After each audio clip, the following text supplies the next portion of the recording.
Isn't that wicked, honey? That's unreal. A giant cigar in the sky. Rain so heavy, it sends eels swimming through the streets. Eels in the gutter.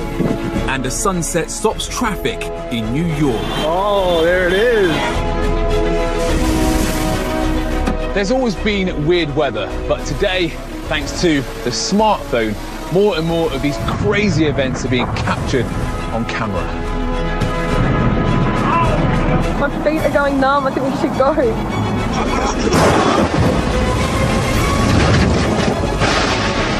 Today, I'm going to be showing you some of the craziest clips yet and demonstrating the simple science that lies at the heart of these astonishing natural phenomena.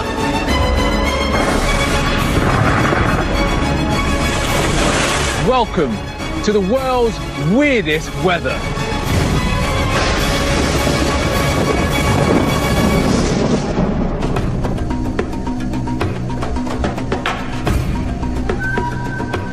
Here in the UK, when it rains heavily, we say it's raining cats and dogs outside, and other countries have their own versions, like it's raining chair legs, or it's raining cobbler's knives or pocket knives. But I've never heard anyone say it's raining spiders, but maybe they should. Take a look at this. Santo Antonio da Platina, southern Brazil, February 2013. Não, mas isso aqui é ignorância.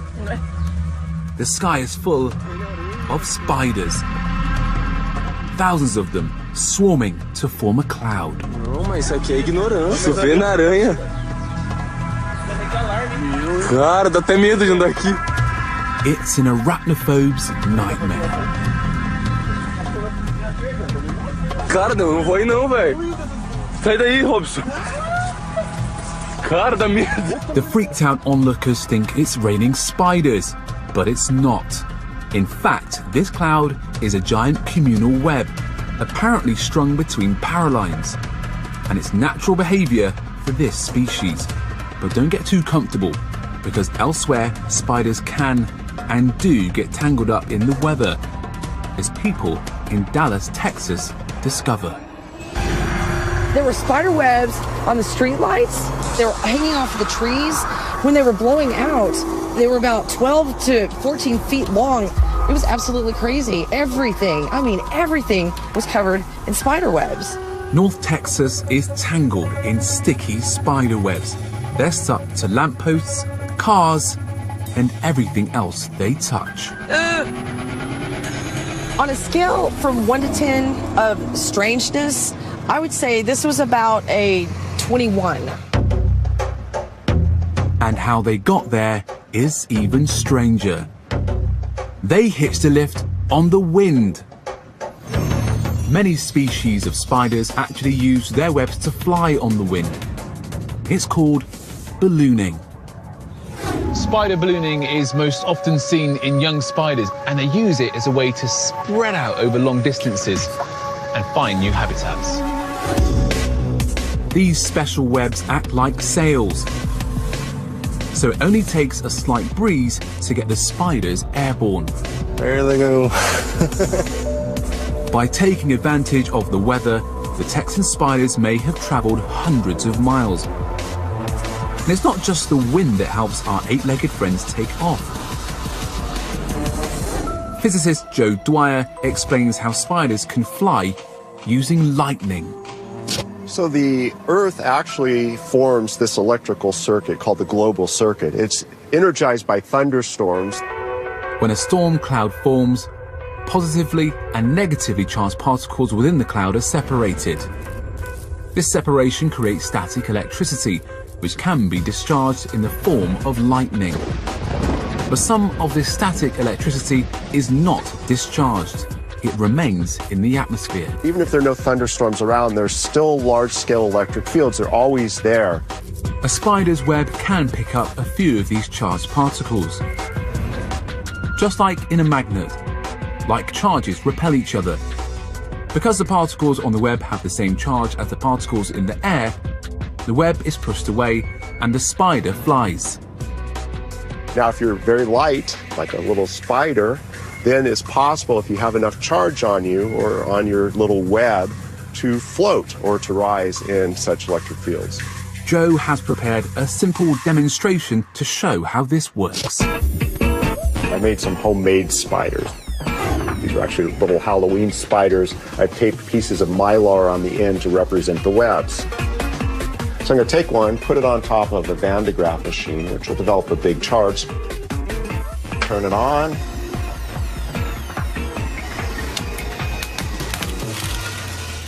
And away it goes.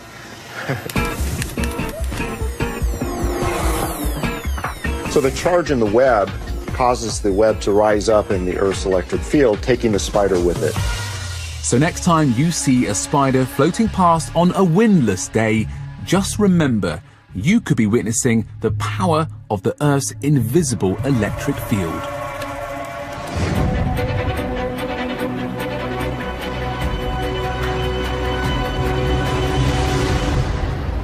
We've all heard of Movember, the month when thousands of men across the UK grow a moustache in order to raise money for charity. But what I bet you didn't know was that sometimes the weather joins in too.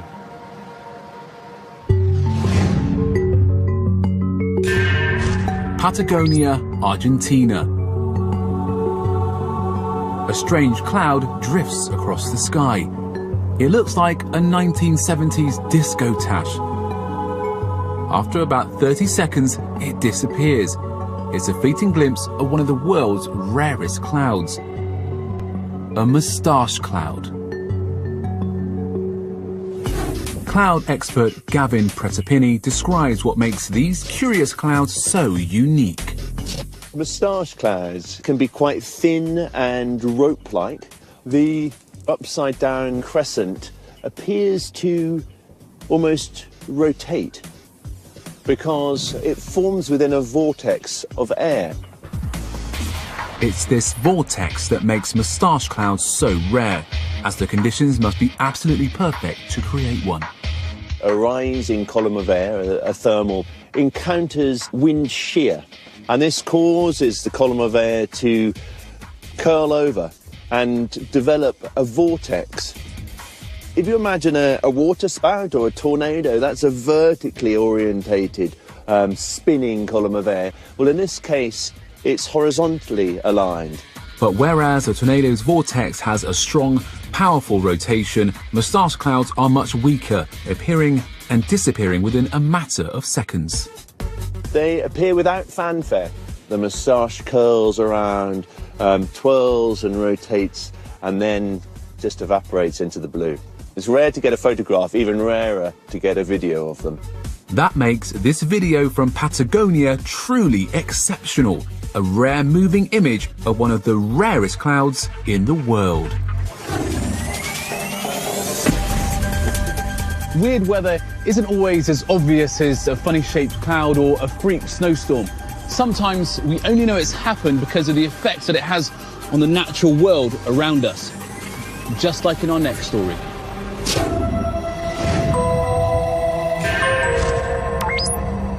Qingdao, China. This once beautiful bay was selected to host the sailing events at the Beijing Olympics. But over the last decade, it's become more famous for its annual invasion by a sprawling green blob. Because it extends to 1 kilometer, you can't escape. The slimy green intruder is a kind of algae called sea lettuce. 准备到海边泡泡游泳的，结果这样的情况就不敢下嘛。我觉得很脏，就不敢下去。 So what's all this got to do with the weather? Well, in the springtime, heavy rainfall washes fertilizer from the surrounding farmland, and it all ends up in the sea, where the algae go mad for it, reproducing like crazy and filling the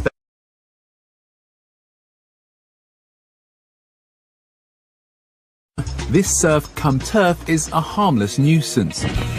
But on the other side of the globe, an altogether different green tide is a deadly threat. That water is green, and not just a little green. It's like pea soup green. In 2011, satellite images show Lake Erie turning green with algae as record rainfall drains fertilizer into this North American landmark. Zen Archer, a lakeside local from Cleveland, Ohio, is a witness to this mega bloom. I've lived in Cleveland all my life, and I've never seen anything like that in the lake before. There is nothing but green, yucky algae everywhere. Unlike the harmless sea lettuce in China, Ohio had been invaded by a killer, blue-green algae. Blue-green algae, or cyanobacteria, produces a toxin called microcystin that can irritate the skin and attack the liver, causing illness and sometimes death. Lake Erie is the shallowest of the Great Lakes. This allows the summer sun to raise its temperature more easily than its deeper neighbours, creating a cosy haven for amorous algae to get it on. And in 2011, the conditions were simply perfect. It had been rainy, but also very, very warm. Combined with not a lot of wind or air resulted in this algae proliferating and filling the water. This isn't a problem that's going to go away easily. Springtimes are getting wetter and summers are getting hotter. So as long as farmers keep using fertilizer, the green goo will keep on coming back. Coming up next, what happens when a mountainside dissolves? And the tale of two cities as the sun stops traffic in London. And the wind wipes out a lakeside resort.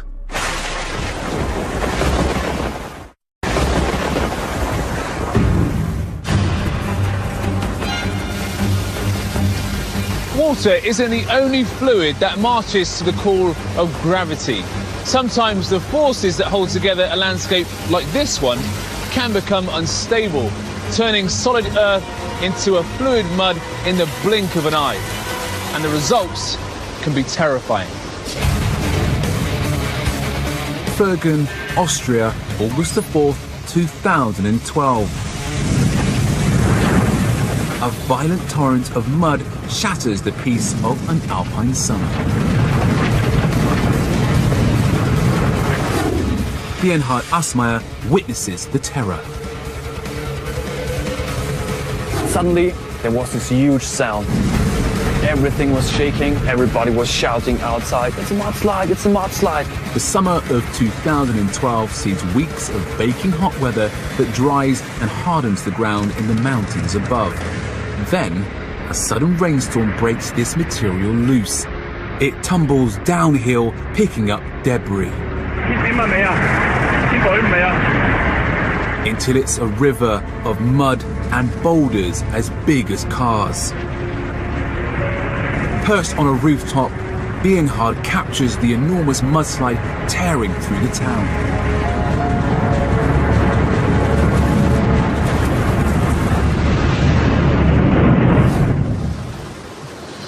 Mudslides happen when fine particles of earth in a slope become unstable, either by drying out too much, like what happened in Austria, or the opposite effect, too much water, which causes the mud to swell until it can't hold itself together any longer.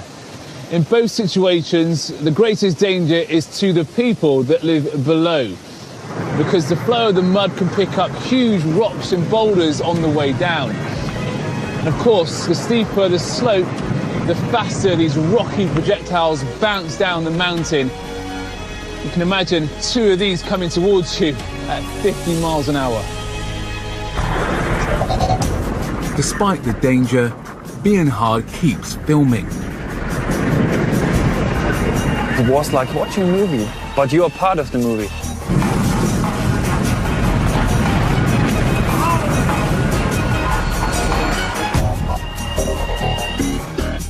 The 3-hour torrent leaves buildings coated with a thick layer of mud. Amazingly, no one is seriously injured. The mudslide triggered the alpine town's avalanche warning system, giving the residents a precious few seconds to get out of the mudslide's path. The nature is the most powerful thing in the world, and the humankind is just a small spot in it. It's not just the countryside that's threatened by weird weather. Big cities like London can suffer too. In September 2013, the combination of a sunny day and architectural design made one part of the city a little too hot to handle.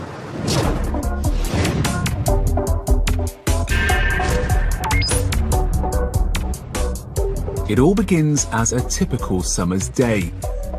But on one corner of the city, it gets so hot, a car starts to buckle and melt. Nearby, a shop doormat gets scorched and a plastic window display bubbles and warps. How can this happen in London, where the city's highest recorded temperature is 38 degrees? The answer lies with a newly built skyscraper known locally as the Walkie-Talkie, thanks to its distinctive curved shape.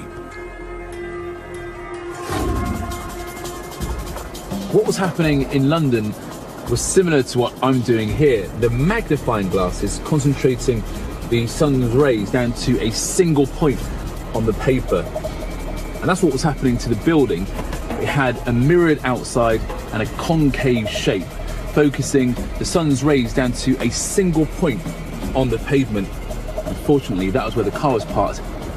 And believe it or not, the temperature soared to 90 degrees centigrade, almost hot enough to boil water. And definitely hot enough for a traditional British fry-up, cooked in a less than traditional way. To cool things down, the Walkie-Talkie, or Walkie-Scorchy as it's now been nicknamed, is going to be given a giant sunshade, making al fresco fry-ups a thing of the past. The effects of the solar death ray in London were short-lived, but some weird weather can leave a lasting scar, like our next story. Epiquen, Argentina. In November 2011, curious sightseers photographed a ruined city recently emerged from beneath the waves of Lake Epiquen, like an eerie Argentine Atlantis. Flashback to the 1960s and 70s and it's a very different picture. Epiquen is a buzzing lakeside resort. Then in 1985, disaster strikes. A sudden flood engulfs the town under more than 9 meters of water. The cause? A single road wave that smashes through the town's flood defences like a tsunami.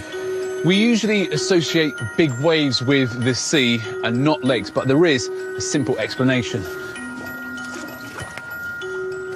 Now, we would have all done this before in the bath. If you rock back and forth at just the right speed, you can create a wave that travels the length of the bath, and we all know what happens. Eventually, all the water goes over the side. Well, in Argentina, it wasn't a bather that created this big wave, but the wind. It came from just the right angle, at just the right speed, and created a wave called a seiche. Wind-driven seiche waves can happen anywhere the conditions are right, even in a swimming pool, getting bigger and stronger with every surge. The 1985 seiche wave that destroyed Epiquen got so strong it smashed through the dam that protected the town. With no defences, the wave surged through the town, destroying it completely. The authorities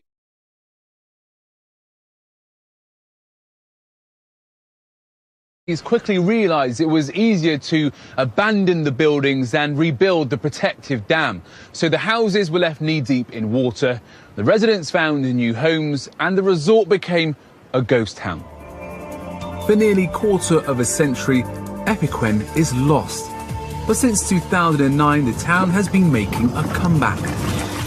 Inch by inch, the waters have receded to reveal a haunting reminder of the strange and sometimes savage power of the weather.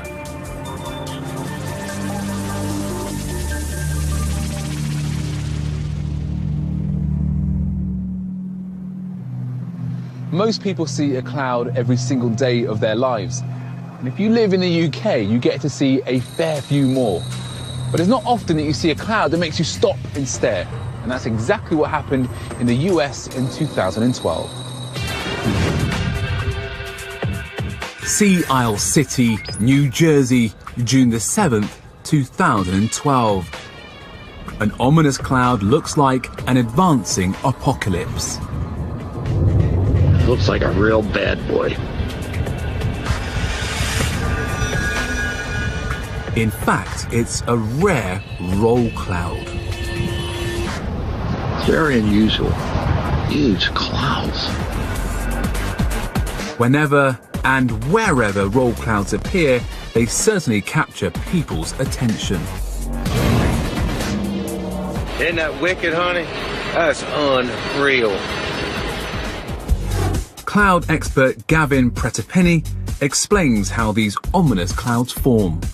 Roll clouds look like a long tube of cloud which can stretch from one horizon to the other, and it's quite low down in the sky. Now, these clouds can form out ahead of a storm, and as this cold air splays out, it burrows beneath the warmer, moister air that's ahead of the storm. And as it burrows beneath that air, it causes the air to rise and curl over. So the air at the front of the roll cloud is rising, the air at the back of it is sinking.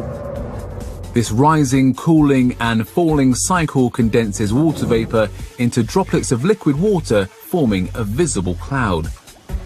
At the same time, the advancing cold front bulldozes this cloud forward, creating an invisible wave of air that rolls the droplets up into a distinctive cigar-like shape.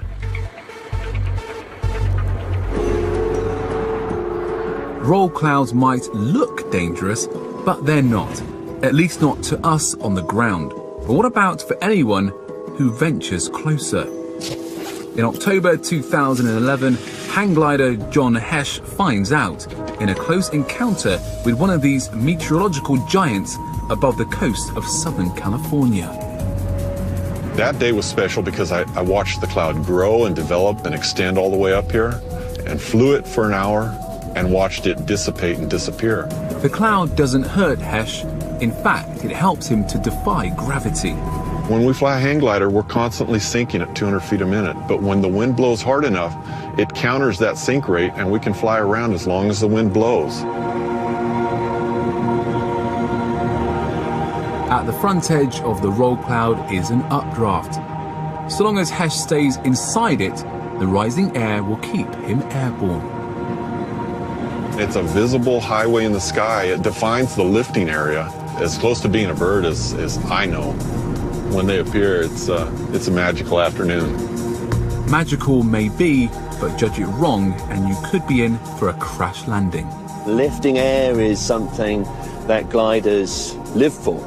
If they stay in front of the roll, then they are in consistently rising air. The problem is they also can be rather dangerous, because if you find yourself in the back of that wave of air, that's where the air is sinking again. If you don't know what you're doing when you are hang gliding around one of these clouds, you could really get yourself into a lot of trouble. Still to come, volcanic steam devils. Eels hit the streets of New Zealand. Eels in the gutter. And a tropical paradise turns white.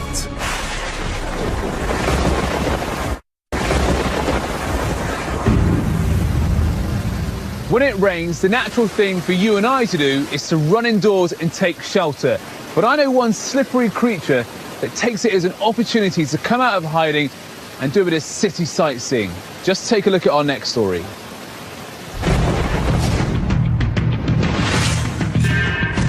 Masterton, New Zealand, March 2012. A quiet street becomes an outdoor aquarium. Have you ever had this in your town? Eels. Eels in the gutter. The street is swimming with slippery freshwater eels. Kiwi local Jermaine Kirihi captures the bizarre events on camera. When I got here, there was actually eels swimming in the gutter. I looked down to my left, there was a couple down there. There was, they were actually swimming on the footpath. Look at the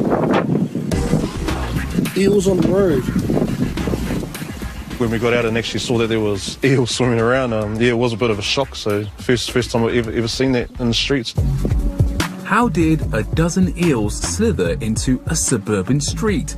It's down to an exceptionally heavy rainstorm. I just remember the night before it was raining at least 24 hours non-stop. It normally takes days of rain to flood the streets this badly. So what was going on in New Zealand? The answer, 3 crucial ingredients. The first ingredient that you need is a thundercloud. The second thing that you need is for that thundercloud to be holding a vast amount of rain. And finally, you need that storm to unleash all the rainwater onto a small area in a short space of time. A weather event like this in New Zealand is called a weather bomb. When a weather bomb explodes, it can trigger a flash flood. So much water falls so quickly, it overwhelms the drainage system. The drains overflow and water surges into the streets. A really torrential flood can flush out anything and everything that floats, including living creatures. They actually came through this drain here. This drain runs to a creek at the back of the house that my grandmother lives in. Most of us would be freaked out, but to Jermaine's grandma, they're not scary, they're lunch. My nan actually was encouraging us to go out there, catch them, so she could eat them. But she's old school, so she was keen to have a nice feed of eel. Luckily for the eels, Jermaine has other ideas. Instead of cooking them, he releases them back into the local creek. Is the eels, people? Told you we were releasing them, we didn't eat them.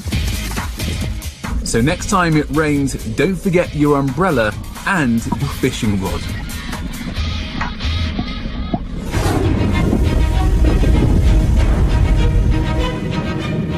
Volcanoes are known as a force that shapes the landscape, but they can also shape the weather, and sometimes the results can be breathtaking. The Kilauea volcano, Hawaii. As tourists watch lava pour into the Pacific, a twisting vortex spirals up from the ocean. It looks like a mini tornado, but there's not a storm cloud in sight. The Kilauea tornado is actually a steam devil, a type of whirlwind that forms over warm water or damp land as steam rises into cold air. At the Denver Museum of Nature and Science, creator Jennifer Moss Logan shows how this works. What we have here is a box. It has slits in the side to allow air in. Right here is a hot plate, and on the hot plate are coins. Those coins represent the lava. What I have here is a little tin of water. This water represents the ocean water. Let's see what happens when we add the ocean water to the lava. When water meets hot lava, it turns to steam. This starts to mix with the cold air around it. More air is drawn in from the surrounding area, creating a circular air current that spins the escaping steam. That rising column of steam, that's the vortex. The air is rushing in and circulating around and causing that beautiful vortex. That is our steam devil.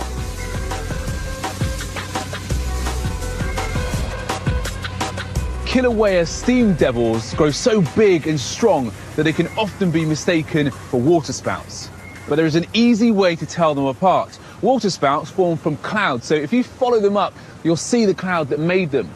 Whereas steam devils are simply generated by warm, damp air rising. So if you see a twister out at sea and not a cloud in sight, the chances are it's a steam devil.